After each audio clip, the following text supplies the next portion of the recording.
Hi යාළුවනේ මම අද ඔයාලට ගෙනල්ලා තියෙන්නේ මාසෙකට පස්සේ මගේ ඔක්කොම මාළුන්ගේ වීඩියෝ එක. හරි අපි වැඩි කතා නැතුව වීඩියෝ එකට යමු. ඔයාලට පේන ඇති මගේ ටැංක් එක තියෙන්නේ මෙහෙමයි.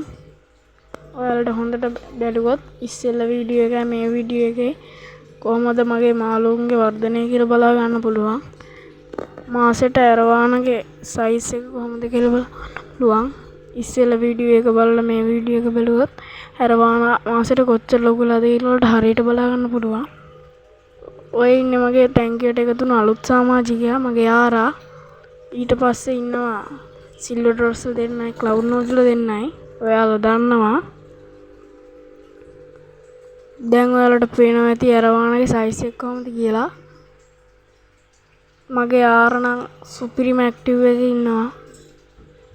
ක්ලවුඩ් නෝස්ල දෙන්නයි සිල්වර් දැන් චුට්ටක් ලොකුයි. හරි අපි මගේ ඊළඟ ටැංක් එක බලන්න යමු. මේ තියෙන මගේ ඊළඟ ටැංක් එක ඉස්සෙල්ලා වීඩියෝ එක නම් මේක හිටියේ ෆ්ලවර් හෝන් පොන්ට් එකට ගියා. ඔයාලා ඒක දන්නවා.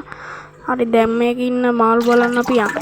ඔයාලට පේනවා ඇති මේකේ ඉන්නවා රෙඩ් ටේල් කැට්ෆිෂ් ටයිගර් ෂාවර්නෝස් කෙනෙකුයි.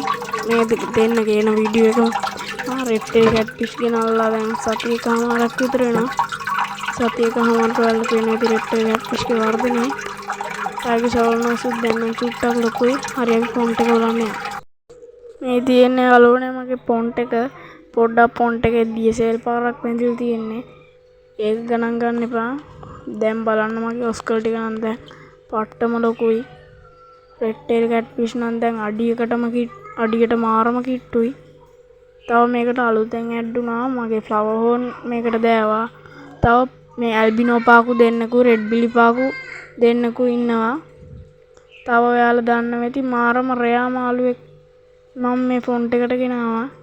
ඒ තමයි ගෝල්ඩන් මෂය. මේ මාළු වැඩි කට්ටිය දන්නෙත් නැති තරම්. තව මේකට ඔස්කර් පැටියකුත් මම ඇඩ් කරලා තියෙනවා. වැඩි විස්තර නම් කියන්න දෙයක් නැහැ. මාත් එක්ක දිගටම එකතු වෙලා හිටියොත් ඔයාලට සුපිරි මොන්ස්ටර් මාළු සෙට් එකක් බලා ගන්න පුළුවන්. මගේ වීඩියෝ බලන්න කැමති අය සබ්ස්ක්‍රයිබ් කරන්න කියලා ආදරෙන් ඉල්ලනවා. ඔයාලා ඔක්කොටම ස්තුතියි. එහෙනම් අදට මම වීඩියෝ එක මෙතනින් නතර කරනවා. ඔයාලා ඔක්කොටම ස්තුතියි.